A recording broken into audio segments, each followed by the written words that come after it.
ನಮಸ್ಕಾರ. ಲೋಕಾಯುಕ್ತ ದಾಳಿ. ಬೆಂಗಳೂರಿನಲ್ಲಿ ಟ್ರಾಫಿಕ್ ಕಿರಿಕಿರಿ ನಡುವೆ ವಾಹನ ಸವಾರರಿಗೆ ಈಗ ಪಾರ್ಕಿಂಗ್ ಬಿಸಿ ತಟ್ಟಲಿದೆ.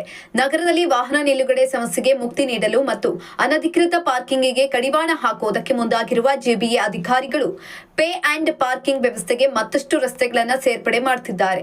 ಈಗಾಗಲೇ ನಗರದ ಅನೇಕ ರಸ್ತೆಗಳಲ್ಲಿ ಪೇ ಅಂಡ್ ಪಾರ್ಕಿಂಗ್ ಜಾರಿಯಲ್ಲಿದೆ. ಇದಕ್ಕೆ ಇನ್ನಷ್ಟು ರಸ್ತೆಗಳನ್ನು ಸೇರಿಸಲು ಸಿದ್ಧತೆಯನ್ನ ಮಾಡಿಕೊಳ್ಳಲಾಗ್ತಾ ಇದೆ. ಹೊಸ ಪಾರ್ಕಿಂಗ್ ನೀತಿಯ ಭಾಗವಾಗಿ ಬೆಂಗಳೂರು ದಕ್ಷಿಣ ವಲಯದ ಜಯನಗರದ ಬರೋಬ್ಬರಿ 42 ರಸ್ತೆಗಳನ್ನು ಪೇ ಅಂಡ್ ಪಾರ್ಕಿಂಗ್ ವಲಯಗಳನ್ನಾಗಿ ಗುರುತು ಮಾಡಲಾಗಿದೆ. ಈ ರಸ್ತೆಗಳಲ್ಲಿ ಇನ್ನು ಮುಂದೆ ವಾಹನ ನಿಲ್ಲಿಸಬೇಕಾದ್ರೆ ನಿಗದಿತ ಶುಲ್ಕ ಪಾವತಿಸುವುದು ಅನಿವಾರ್ಯವಾಗಲಿದೆ. ಈ ಮೂಲಕ ಪಾಲಿಕೆಯು ತನ್ನ ಆದಾಯದ ಮೂಲವನ್ನ ಹೆಚ್ಚಿಸಿಕೊಳ್ಳುವುದಕ್ಕೆ ಮುಂದಾಗಿದೆ. ಪಾಲಿಕೆಯ ಈ ನಿರ್ಧಾರದ ವಿರುದ್ಧ ಸಾರ್ವಜನಿಕರು ತೀವ್ರ ಅಸಮಾಧಾನವನ್ನ ವ್ಯಕ್ತಪಡಿಸುತ್ತಿದ್ದಾರೆ.